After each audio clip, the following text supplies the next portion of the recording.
മലമ്പുഴ ഹേമാംബിക ക്ഷേത്ര കമ്മിറ്റിയുടെ നേതൃത്വത്തിൽ സിവിൽ സർവീസ് ഗൈഡൻസ് ക്യാമ്പ് നടത്തി. സിവിൽ സർവീസ് സ്വപ്നത്തിൽ നിന്നും വിജയത്തിലേക്ക് എന്ന വിഷയത്തിലാണ് വിദ്യാർത്ഥികൾക്കായി ഏകദിന സിവിൽ സർവീസ് ഗൈഡൻസ് ക്യാമ്പ് നടത്തിയത്.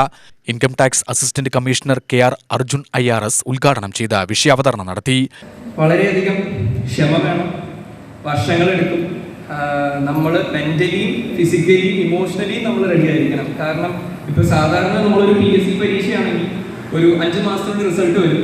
ഒരു ഘട്ട പരീക്ഷയേ ഉള്ളൂ. 5 മാസം കൊണ്ട് റിസൾട്ട് വന്ന് അതിൽ ജയിച്ചാൽ ജോലിയായി, അല്ലെങ്കിൽ ജയിച്ചില്ലെങ്കിൽ അടുത്ത പരീക്ഷയ്ക്ക് നമുക്ക് തയ്യാറെടുക്കാം. പക്ഷേ സിവിൽ സർവീസിന്റെ ഒരു പ്രത്യേകത, ഏകദേശം ഒരു പരീക്ഷ കഴിയണമെങ്കിൽ, ഒരു സൈക്കിൾ ഓഫ് പരീക്ഷ കഴിയണമെങ്കിൽ 1.25 വർഷം എടുക്കും.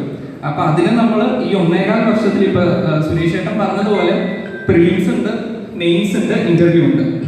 പ്രിലിംസ് നമ്മൾ ജയിക്കുകയോ തോൽക്കുകയോ എന്ത് ചെയ്താലും ശരി, പ്രിലിംസിന് ഏകദേശം ഒരു 15 ലക്ഷം പേര് എഴുതുന്നുണ്ടാവും ഇന്ത്യയിൽ മൊത്തത്തിൽ. അപ്പൊ അതിൽ 10,000 പേരെയോ 15,000 പേരെയോ പ്രിലിംസ് ക്വാളിഫൈ ചെയ്യുള്ളൂ. അപ്പൊ ഏകദേശം ഒരു 10% പേരാണ് പ്രിലിംസ് ക്വാളിഫൈ ചെയ്യുന്നത്. 10 ഇല്ല, അതിലും താഴെ ശതമാനം പേരെ പ്രിലിംസ് ക്വാളിഫൈ ചെയ്യുന്നു. ഇനി പ്രിലിംസ് ക്വാളിഫൈ ചെയ്താൽ തന്നെ ഒരു 3 മാസം കഴിയുമ്പോൾ മെയിൻസ് പരീക്ഷയുണ്ട്. മെയിൻസ് പരീക്ഷയ്ക്ക് 10 പേപ്പറാണ് ഉള്ളത്. ഒരു ദിവസം 6 മണിക്കൂറായിരിക്കും പരീക്ഷ.